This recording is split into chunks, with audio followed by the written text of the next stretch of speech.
Dr. Will Thompson is a French professor and chair of the Department of World Languages and Literature at the University of Memphis. He teaches courses in French literature and civilization as well as French-speaking world. His current research focuses on the French heritage of the Old Mines community in Missouri, and he maintains a website and edits a newsletter devoted to this topic. He currently serves as board member and vice president for the Center for French Colonial Studies, and in 2009, he was named a Chevalier dans l'Ordre des Palmes Académies. He previously presented outside portrayals of the Old Mines French Creole community at the 2016 Joint History Conference and the Old Mines St. Genevieve Connection at the 2019 conference. Please welcome Dr. Will Thompson, who will be presenting fictional portraits of the French Creoles of the Illinois country. Everybody got a handout? I heard excited murmurs as the handout went around, so I hope I live up to the hype of my own handout.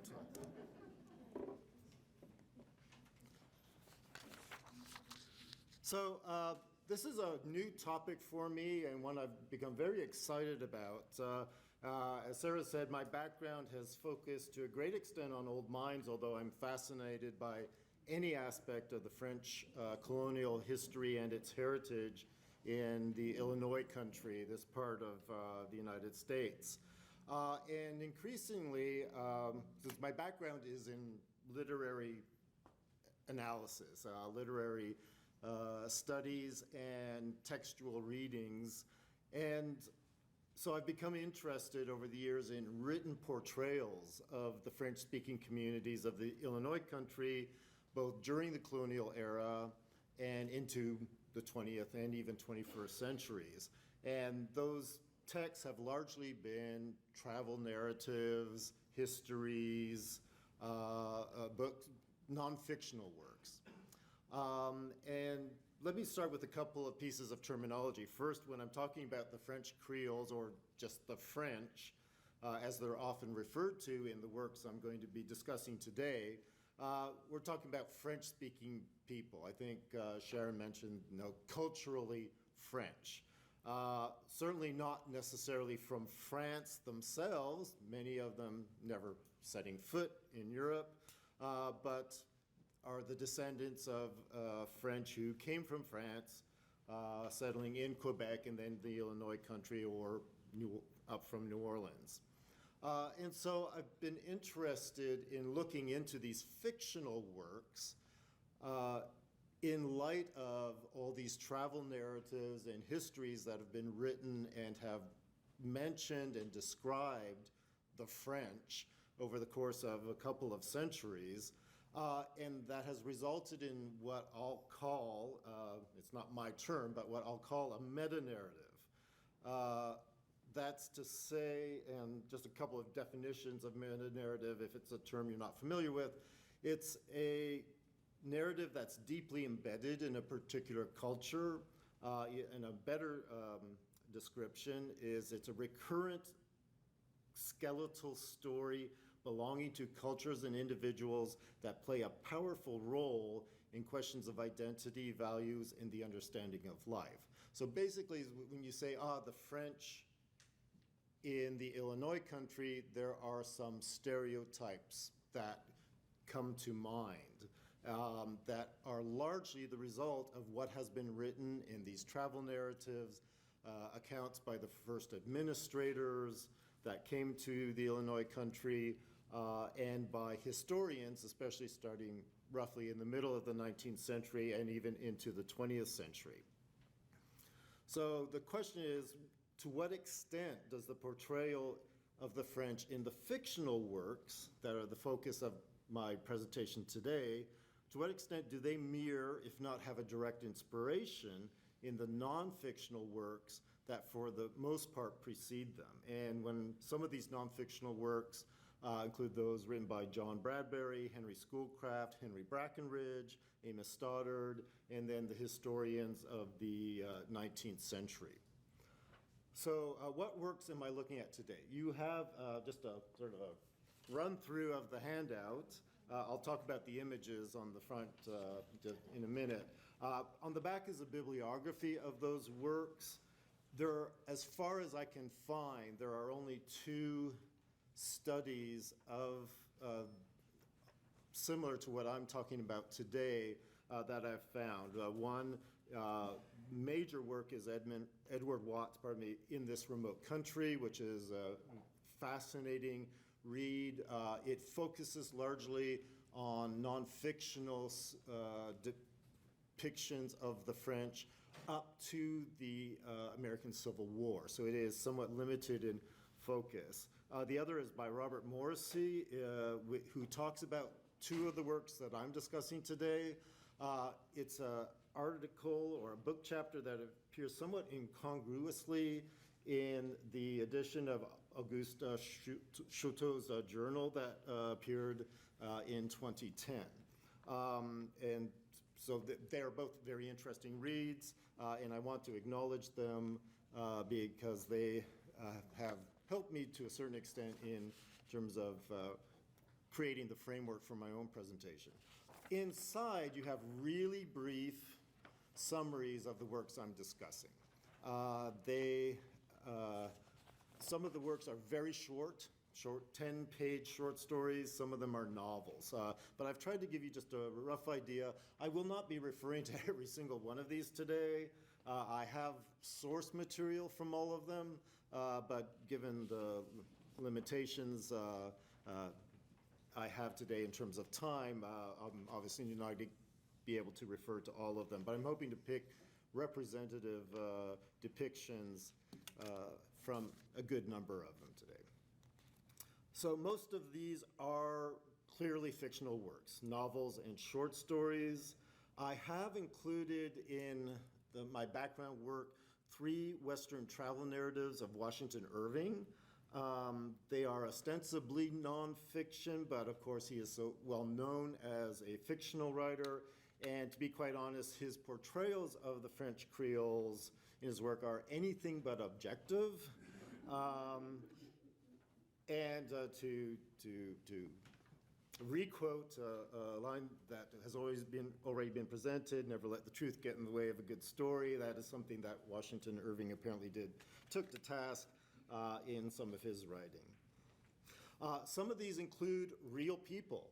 George Rogers Clark appears in one of the novels, Alice of Old Vincennes, and Pierre Menard and Francois Vallée are almost stock characters in some of these works. You can't write about Kaskaskia unless you mention the Menards and the Vallées and several other of the families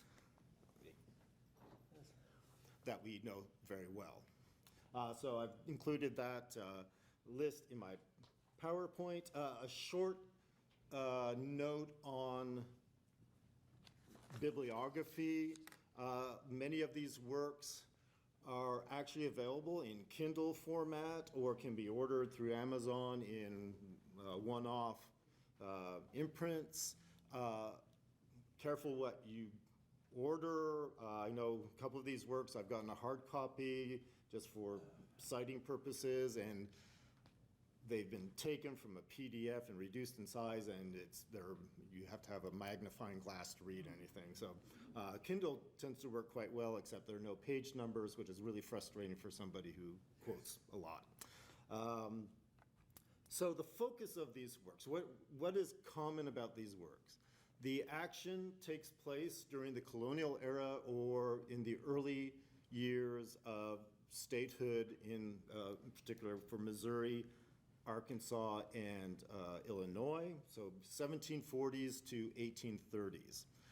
They feature in part or in totality as a locale the French colonial settlements in the American Midwest that comprise the Pays des Illinois, Kaskaskia, Fort de Chartres, St. Louis, Vincennes, the Arkansas Post, and points further west wherever the French could be found. Sadly, so far in my work, there are no fictional works about St. Genevieve that I have identified. So I'm open to suggestions at the end of my talk. I have not included, and so these are works with a particular geographic limitation, and they all include in passing or in depth a portrayal of the French-speaking inhabitants of what was La Nouvelle France and is now within the United States. I do not include Louisiana, the French settlements in Michigan and New England, who have parallel narratives that are certainly worthy of analysis, but they're beyond the geographic scope of my study right now and the time that I have today. So in terms of what I have done, my methodology is a close reading of those works, identified as including a portrayal of the French Creoles during this colonial era and shortly after. I'll give you so I've just extracted quotations from these works and then tried to figure out what's common, what commonalities have I been able to identify? How are the French portrayed? What categories can be established to generally, to give us a general idea of how the French are perceived in these works, which are written over a long period of time. So they are not necessarily similar in terms of when they are written. There's one, the earliest is Imlay's The Immigrants, which is from the late 18th century. Some are up into Natalia Belting's novels, which are written in the 1950s, I believe.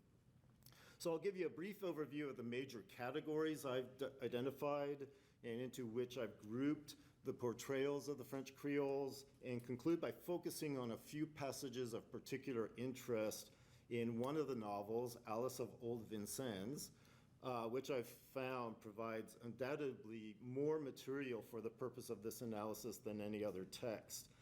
And its widespread popularity, it was a #1 bestseller when it came out in 1902, 1903, makes it, I think, an appropriate choice for closer analysis.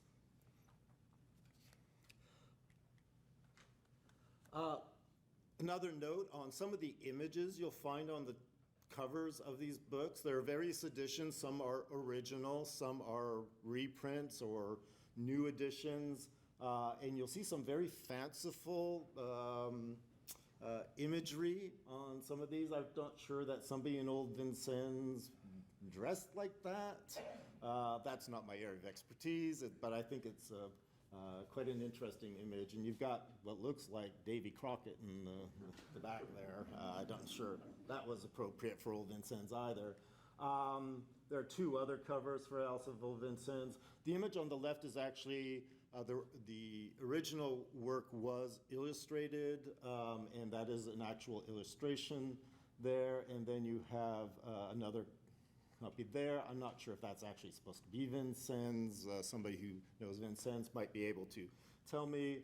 My favorite is this fanciful cover of Old Kaskaskia, where you see, yeah, that's certainly Old Kaskaskia with all those stone buildings, and I think it's someplace in England. I don't know. They just said, oh, it's an old town. That looks like an old town. Let's make it the cover. Who'll know? Who'll know? And then the Rose of Old St. Louis. See that guy on the left? That is actually Napoleon, because the main character in the novel meets everybody who existed at the end of the 18th and early 19th centuries. It appears. It's quite a striking work, but more on that perhaps later. So what are these categories that I've grouped these portrayals of the French Creoles into? They won't surprise you if you're familiar with the travel narratives and those early depictions of the French that are part of the historical record.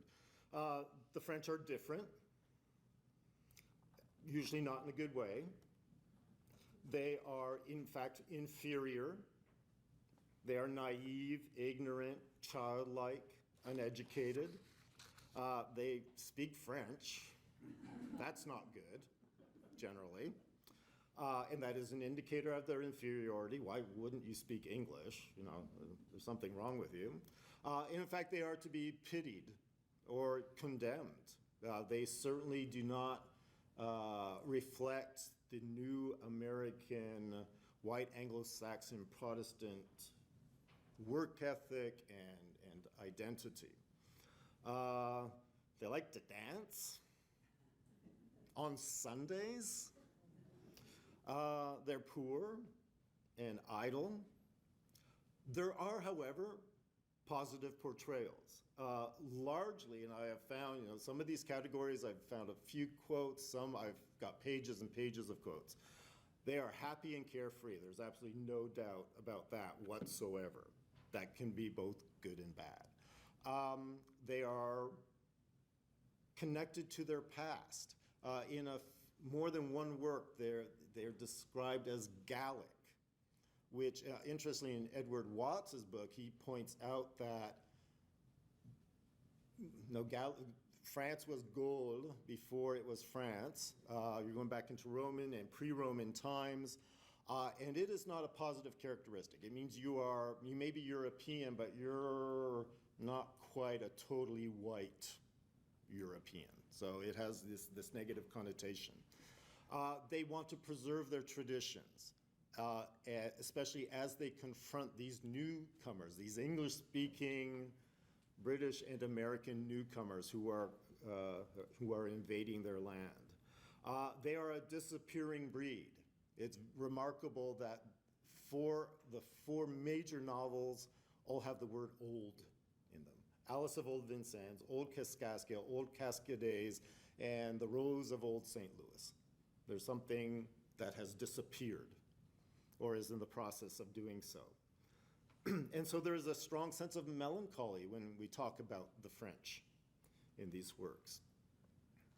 I'll also juxtapose how the French are often described as a group, not as individuals.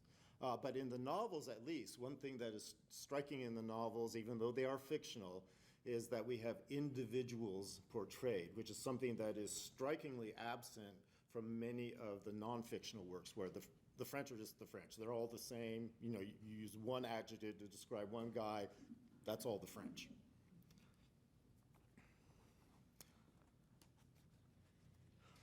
One other, and although that's not within the scope of my study, one other caveat before I start looking at specific quotations from these works. If you do yourself decide to look into some of these works yourself later, to read them, the portrayal of the Native Americans and of African American slaves is something to be aware of. The language that is used, the portrayal that is made of these groups is uncomfortable at times. And so it's not in every work, but the Native Americans are largely portrayed as monosyllabic, broken English. They can't speak any better. And some of the portrayals of the African American slaves is similar to what you see in many other literary works of the 19th and early 20th century. So I just wanted to point that out before I proceed. So, yeah, that was on the right one.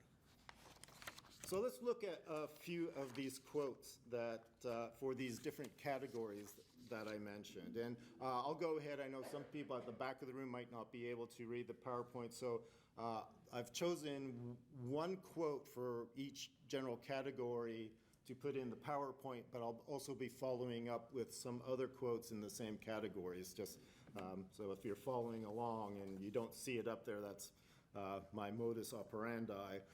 So the French are backwards, especially compared to the Americans. And Edward Watts in his book makes a major point of, you describe the French in a way that is condescending to make being American look even better. So they're backward. The houses occupy the whole of this little area, including the hillsides, and are models of primitive rudeness, carelessness, and comfort. So they're not good, but at least there's some level of comfort. And that's in a fascinating story by James Hall, A Legend of Carondelet, which is about a young man from the East who comes and discovers that the backwards, lazy ways of the French are completely to his liking. So in Alice of Old Vincennes, it was some time before Beverly, who is the American lieutenant, I believe is his rank, who falls in love with Alice. It was some time before Beverly could again secure Alice for a dance, and he found it annoying him atrociously to see her smile sweetly on some buckskin-clad lout who looked like an Indian and danced like a Parisian. Washington Irving, his very rich descriptions of the French in a few of his works, including a short story, The Creole Village. He states, in these serene and dilapidated villages, art and nature stand still, and the world forgets to turn around. The fortunate inhabitants have none of that public spirit which extends its cares beyond its horizon. So the French are isolated, don't know anything that's going on in the world, and maybe that's a good thing. And in the same story, all the wagons, plows, and other utensils about the place were of ancient and inconvenient Gallic construction. There's that word Gallic, such as had been brought from France in the primitive days of the colony. In old Kaskaskia days, the houses were primitive for the most part, an intermixture of luxury with rude accompaniments. So there we have a beginning, and it continues. Why are the French so backwards? Because they're ignorant, they're childlike. And here from James Hall, again from A Legend of Carondelet, the inhabitants presented a fair specimen of the French peasantry as they existed in France previous to the First Revolution. They had all the levity, the kindness, and the contentment which are so well described by Sterne, with a simplicity which was perfectly childlike. In another story by James Hall, their warm and sprightly imaginations were easily excited to lively admiration by scenes so grand, so lovely, and so wild as those presented in this boundless wilderness of woods and flowers. And then in the Rose of Old St. Louis, the main character has gone to Washington, D.C., where he meets everybody who's important. And he states, I had to explain that I had been in the backwoods for months, and for the last 2 months in the foreign colony of Louisiana, in the village of St. Louis, where little of the doings of the outside world penetrated. And of course, they speak French. And there's quite a bit how speaking French is just gibberish. This is from Washington Irving, The Creole Village. The moment the steamboat came within sight and hearing, there was a waving of handkerchiefs and a screaming and bawling of salutations and felicitations that baffles all description. He's not too kind to them. In Alice of Old Vincennes, in describing Alice, who is, of course, speaks French, she speaks a little bit of English, but she speaks French. In making over what she said into English, the translation turns out to be but a sonorous paraphrase. Her French was of that mixed Creole sort, a blending of linguistic elegance and patois impossible to imitate. Like herself, it was beautiful, crude, fascinating, and something in it impressed itself as unimpeachable despite the broken and incongruous diction. So it's not even speaking French, it's speaking bad French, in which has also been part of the real linguistic history of the region, that it was not, oh yeah, you speak French, but wow, what French is that? Also in Alice of Old Vincennes, it must be borne in mind that all this was told by Alice in her Creole French, half bookish, half patois, of which no translation can give any fair impression. So it's not, you can't even translate it. It's so bad. In Washington Irving, one of his non-fictional works, A Tour of the Prairies, he sat perched in his description of the Frenchmen who help on these expeditions is brutal. So in describing one of the Frenchmen, he says, he sat perched like a monkey behind the pack on one of the horses. He sang, he shouted, he yelped like an Indian, and ever and anon blasphemed the loitering pack horses in his jargon of mingled French, English, and Osage, which not one of them could understand. And the French are poor, or appeared to be poor. In Washington, Irving, there is no knowing how long the inhabitants may remain in their present state of contented poverty. So they're poor and are probably going to remain that way. And James Hall writes, if in A French Village, if content is wealth, as philosophers would fain persuade us, they were opulent. But they would have been reckoned miserably poor by those who estimate worldly riches by the more popular standard. Their houses were scattered in disorder. That comes up recurringly. The Americans are like, you're supposed to put things in neat rows. Why haven't you done that? And of course, one that you are probably familiar with is that they are idle, lazy. In old Kaskaskia, the serious, long-jawed Virginia settler and the easy, light-minded French boatman listened side by side. One had a homestead at stake, and the other had his possessions in the common fields where he labored as little as possible. In Washington, Irving, the Creole village, the inhabitants, moreover, have none of that eagerness for gain and rage for improvement which keep our people, Americans, continually on the move, and our country towns incessantly in a state of transition. The residents dwell in the houses built by their forefathers without thinking of enlarging or modernizing them or pulling them down and turning them into granite stores. No ambition. In the legend of Carondelet, I mentioned the young man who comes west, and he's quite happy that the French are idle and lazy. And at the end of the story, he marries the French girl, and he becomes a coureur de bois, a trader. And at the end of the story, year after year, he pursued this toilsome traffic of being a trader until, having earned a competency, he sat down contented and waxed as fat, as lazy, and as garrulous as any of his townsmen. He grew as swarthy as his neighbors, and as he wore a capot and smoked a short pipe, no one would have suspected that he was not a native.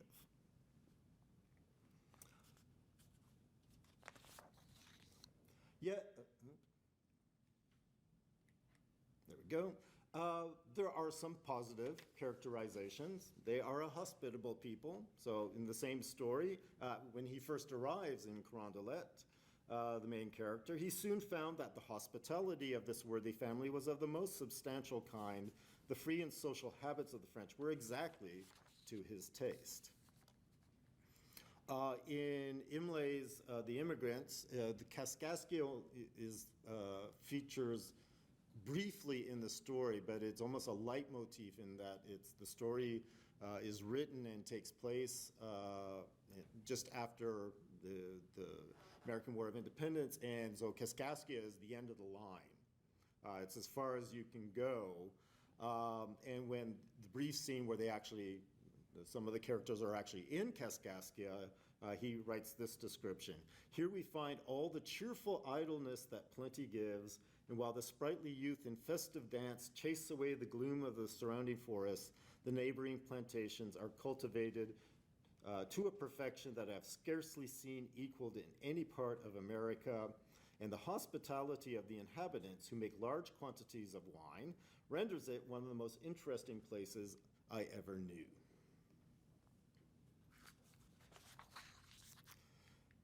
And to their credit or discredit, the French are a happy and carefree people.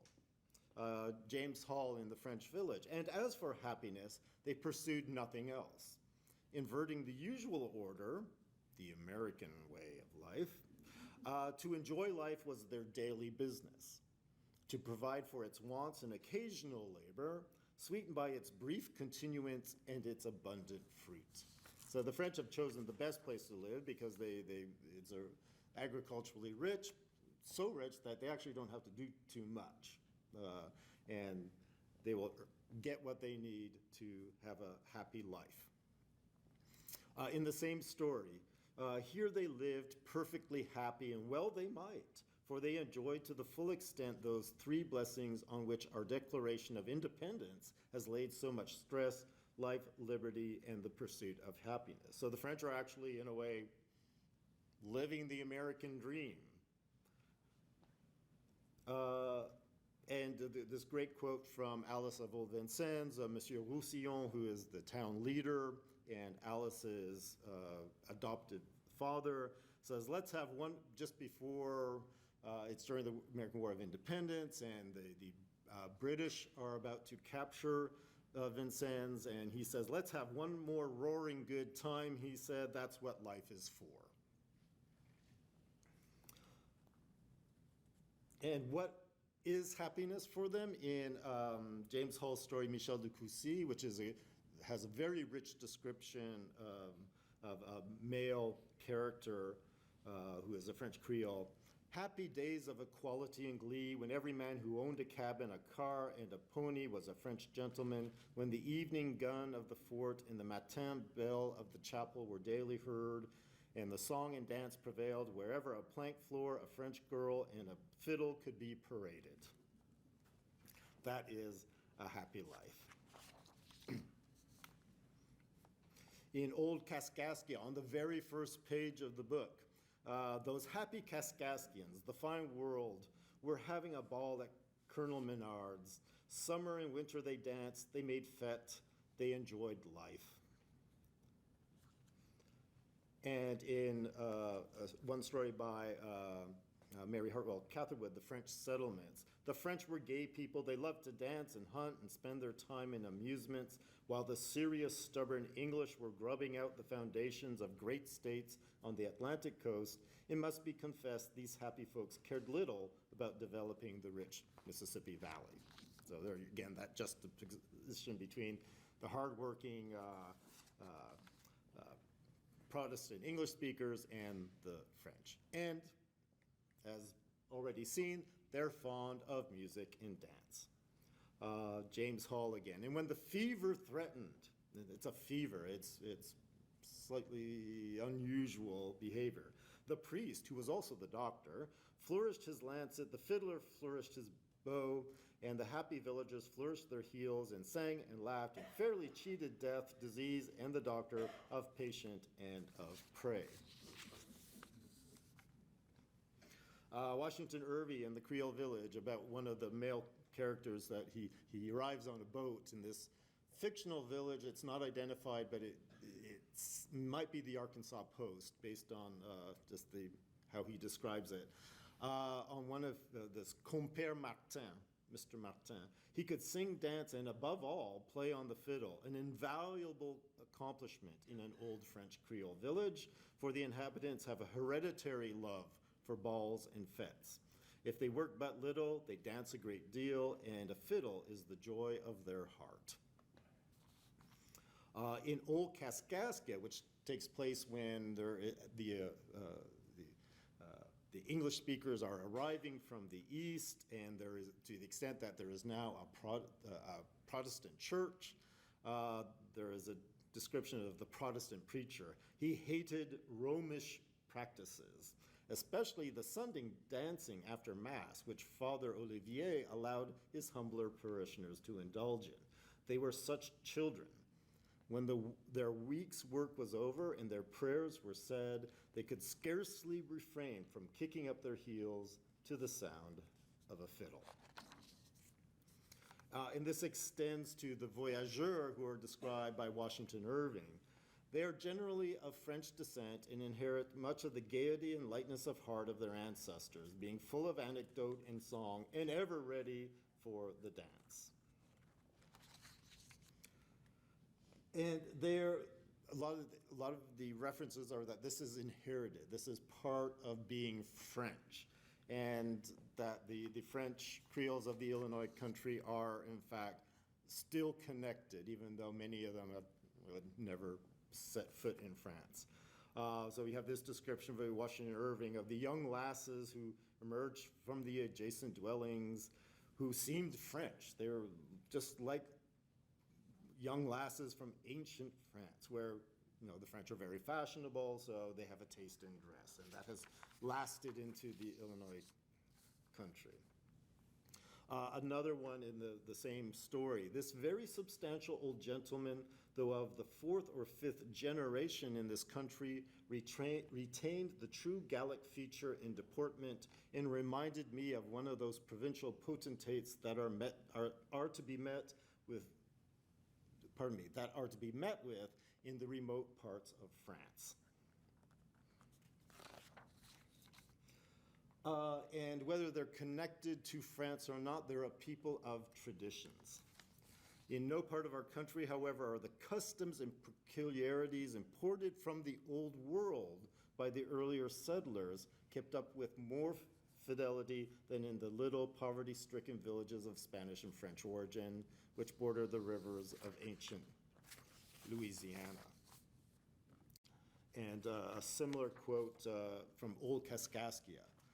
Though many of the old French customs had perished in a mixing of nationalities, St. John's Day was yet observed, the Latin race drawing the Saxon out to participate in the festival, as so often happens wherever they dwell. So this connection to the past, which involves language, the religion, is important for them. But there we go. But they're afraid for their future because they are no longer citizens in France. They are citizens of other countries, eventually of the United States. In Old Kaskaskia days, a young woman saying to her best friend, "There are many strange persons coming these days, and a queer assortment, think you not? I like it not altogether. Their ways are not our ways." And in Old Kaskaskia, though many of the old French customs, I already read that one. In James Hall, Yankees and Kentuckians were pouring in, bringing with them the selfish distinctions and destructive spirit of society. So the influx of the Americans is bad. There are this regret that the French are encountering these changes. And it is a regret for a disappearing culture. Not only are the Americans coming in, but the French culture is being subsumed completely by it. In the final pages of Old Kaskaskia, it'll never be the same again. Old Kaskaskia is gone. Just when I am ready to go there, there is no Kaskaskia to go to. At the very end of the text, the old French days were gone, but the new American days, blending the gathered races into one, were better still. So there's a judgment that it's okay for the French traditions to disappear because the American way of life is much better. In similar language at the end of Old Kaskaskia days. And at the end of Old Kaskaskia days, in both Old Kaskaskia and Old Kaskaskia days, there are stories of floods. And at the end of Old Kaskaskia days, when the waters subside, there are entire streets upon which are left only the tall chimneys to mark the place where homes had once existed. A new era has set in, one of decay and a gradual disappearance of the villagers. And this is, I've got 3 pages of quotes about how the French are disappearing. In Alice of Old Vincennes, it begins with, if you go to Vincennes, you can't see anything French, but there is a history there, but everything's gone, so from the beginning.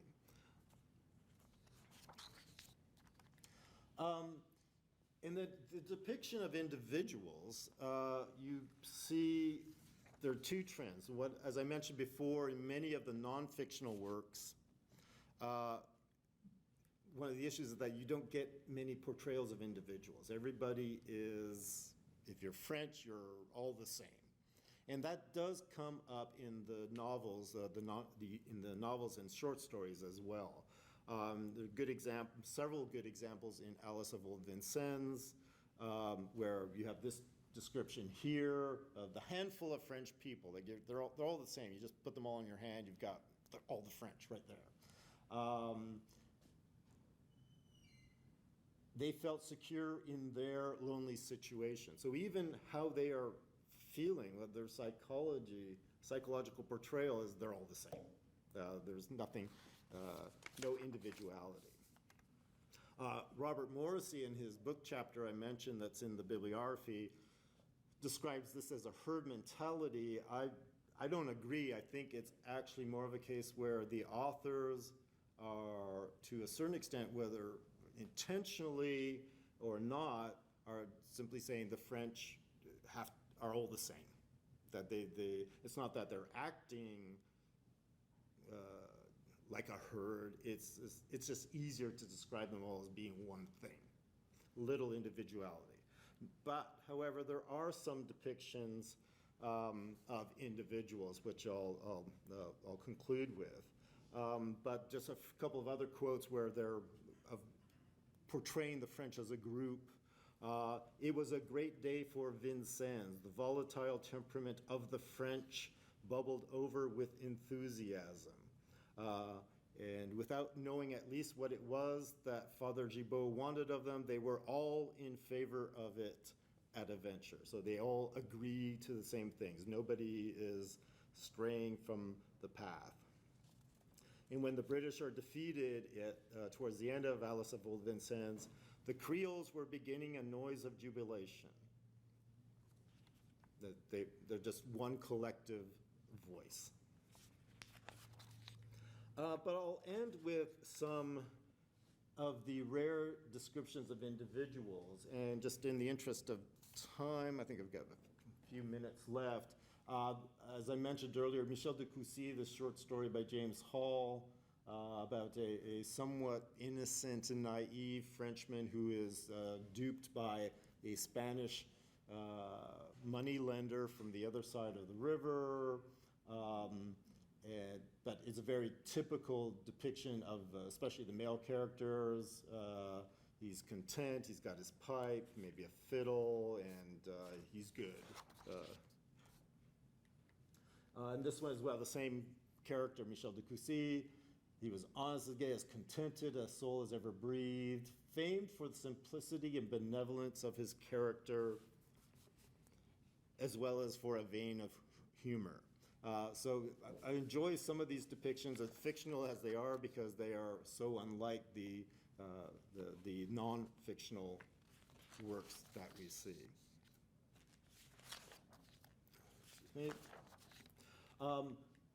Skip over that one. But I want to conclude with two depictions in Alice of Old Vincennes. First is of Alice herself, and we see Alice both from an objective narrator's point of view, and also from the perspective of Beverly, that's the first name of the American lieutenant who falls in love with her. So this is an early depiction of Alice in the novel. Alice Roussillon was a tall, lithe, strongly knit, with an almost perfect figure, but the time and the place were vigorously indicated by her dress, which was of coarse stuff and simply designed. Plainly, she was a child of the American wilderness, a daughter of old Vincennes on the Wabash in the time that tried men's souls. So she's sort of this wild creature, child of nature in this, this almost non-civilization. And then we get Beverly's perspective on her. He did not sympathize promptly with her semi-barbaric costume. She seemed not gently feminine as compared with the girls of Virginia and Maryland. He resented her muscular development and her independent disposition. So she's not a woman. She's not a woman the way a woman's supposed to be. But something happens, because suddenly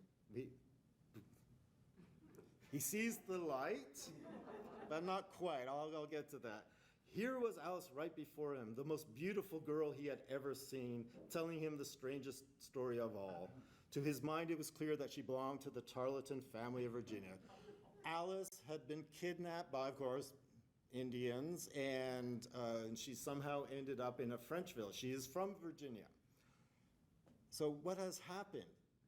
Why has she gone from being this undesirable, barbaric creature to the most beautiful girl I've ever seen? She's not French anymore. She's not French. She is from Virginia, from a good Cavalier family. You even mentioned, used that word. So what has happened? So Alice of Old Vincennes isn't really from Old Vincennes. She's not French. She's American. But for the purposes of the narrative, it's great because now Beverly can love her and be attracted to her without having a bad conscience, saying, she's not really somebody I should like. And he loved her, and the love was mastering him body and soul. So this is just in the space of a few pages. Yes, and here we have, he clutched the thought that Alice was not a mere child of the woods, but a daughter of an old family of Cavaliers. So she's just completely transformed, but because she's not French. And similarly, and I'll conclude with this passage, is her godfather, or her adopted father in Old Vincennes, Gaspard Roussillon. He is the unelected mayor of the town. He is the authority figure for all of the French. At the end of the novel, we see I quoted the French are all jubilant because the Americans are taking back Vincennes, and it will forevermore be an American town. And what happens is that they're all coming to the fort, and they're all excited, and Gaspard Roussillon wants to stand out. He is the leader, after all. But he's unsuccessful. I am Gaspard Roussillon, and they shut me out. He can't get into the fort to be part of the festivities celebrating the American victory. And what's even worse, he attracted but little attention, however. The people in the soldiery were all too excited by the special interest of the occasion and too busy with making a racket of their own for any individual, even the great Roussillon, to gain their eyes or ears. So in spite of the fact that some individuals are portrayed in these works, he's brought back into the pack. He has lost his relevance at the end of the novel because the Americans are now taking over. He's not needed anymore. Even his own people are ignoring him now, and he's lost his, he's like, I am Gaspard Roussillon, and nobody cares. So I think these two moments in Alice of Old Vincennes are really striking because they showed that, that in the end, we're talking about an old Vincennes, one that does not exist anymore. One where at the end of Old Vincennes, actually what happens, Alice leaves with Beverly and goes to Virginia.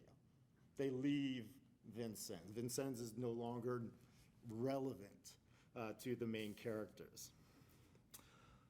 So just briefly, I hope that the presentation provides you with some guide for your own future reading possibilities, and that you too will engage in this meta-narrative of the portrayal of the French Creoles of the Illinois country, and even discover more text to include in this discussion in the future. And if you have any ideas or know of anything, please let me know. I'm still early in this topic and still finding texts that are of interest and expanding my own horizons. So thank you very much.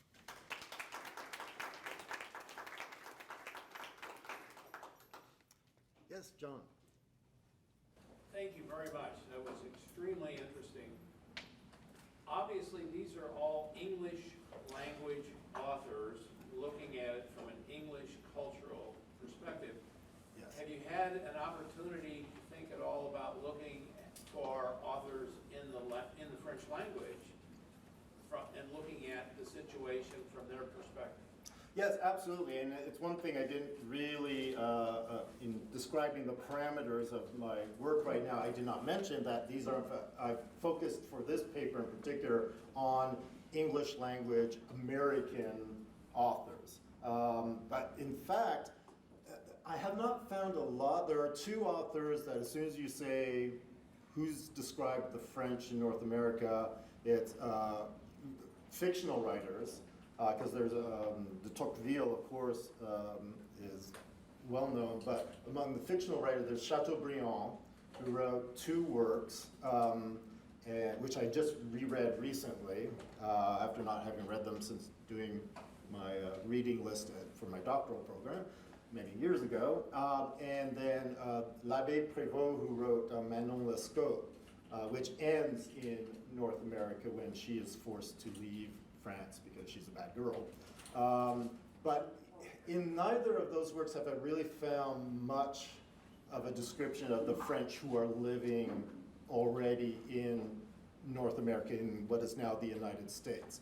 But since I've been focusing on the American authors, I haven't really looked too much into what there might be in French. Interestingly enough, some of you may be familiar with the two-volume French, in French we call it a bande dessinée. Comic book just doesn't do it justice, but that's what we would consider it to be, called Un Capitaine Perdu, which describes the end of the French control of the Fort de Chartres in the Illinois country, and at the end of the second volume, they're all going to the other side of the river. And that's quite new. This is in the last 10 years at most that these volumes have come out. But I haven't looked too much into what else there might be. Gilles Havard, who's probably the top French historian working on the French colonial period in North America, has written voluminous volumes on the subject, and in one of his works, which is a staggering work on the coureurs de bois, on the voyageurs and the coureurs de bois, he does mention several novels in French that are about basically the mountain men in the West, but it's mainly works that describe the mid to late 19th century, so not the Illinois country. So, but again, I'm early in working on this topic, and I'm interested to see what I might find that's in French. Yes? I thought it was kind of interesting as you were ticking through the tropes. Almost every one of them, literally every one of them, has also been used to describe the Native Americans. Oh, absolutely. Yeah, this is not unique to the French of the Illinois country, because people in Michigan with French say, yeah, we've been described the same way forever, and to other ethnic groups. Absolutely, absolutely. And it just seems like to me it kind of sounds like similar to with the Native Americans, almost like a justification because they knew they screwed the French out of, the ridiculousness of what happened in Cahokia and Kaskaskia, where they were swindling the French inhabitants out of each of them was entitled to 400 acres, and they were swapping them for barrels of tafia.